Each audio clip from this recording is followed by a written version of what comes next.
NSA Ajit Doval's visit to Beijing, to holding a special representative talks with Chinese counterpart Wang Yi.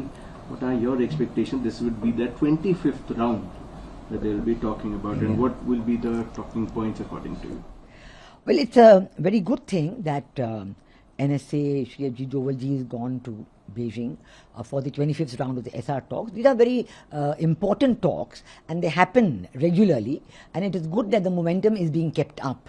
But I think the real significance of NSA's visit to Beijing and EM's visit to Moscow is in the context of the forthcoming BRICS summit. So I think it is quite normal that when such an important summit, the BRICS summit, is being held in India on September 12th and 13th, that in preparation for that, sending special envoys, senior ministers, dignitaries to important countries to plan for the BRICS summit, to discuss what will happen, to arrange for the VVIP visit. All these are very important aspects which are held in preparation for such an important event as the BRICS summit in India. So I do expect that those talks will also be held on the sidelines, and discussions will be held on that, on what is going to happen in the BRICS summit, the visit of His Excellency Xi Jinping and other things. Talking about India-China relationship, we know that the Niger killing and the credible allegation was there given by Justin Trudeau back then, but now this time around it has during that time it started the relationship. Now it's back on track. With the latest development is that gangster Goldie Barar has claimed the hand in Niger killing in a publicly leaked audio. What's your understanding in this matter, ma'am? How that would?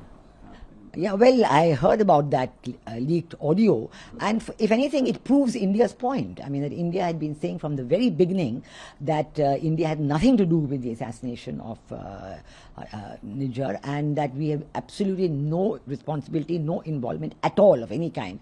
And we had said it loud and clear. It is only former Prime Minister of Canada, Justin Trudeau, who came up in Parliament and talked about something about evidence, some appearance of not even convincing evidence, just apparent evidence, saying that there's nothing known as, when you have allegations, then you have proved allegations, then you have evidence of proved evidence, nothing of that. So he made some very vague statement in Parliament a couple of years ago, and on that basis it led to a huge downturn in the relationship between India and Canada, because it was a completely false accusation which India countered, but which Canada then kept on and on and on talking about, and it went into the Five Eyes, and all kinds of other aspects were brought in, which made a very difficult situation for India-Canada relations. So I'm very glad that now, first the Canadian government itself had the Canadian intelligence agencies had more or less given a statement that India was not involved. That was proof enough for India. But now, even from directly the people who actually have been involved in the killing, there is an audio from those people which further proves that the Indian government had nothing to do with it at all, and India does not believe in such interferences, in such assassinations and killings. We've never indulged in such activities and never will do so.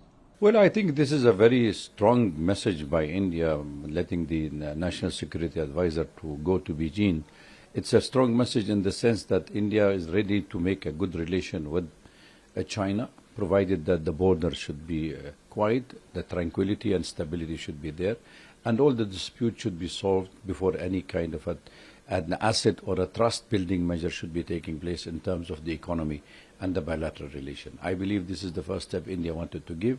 Secondly, it's also quite important for India and China to be good partners and to stabilize Asia, especially at the time when the geopolitical changes are taking so much at a fast step and having direct impact on the future stability in South and Southeast Asia.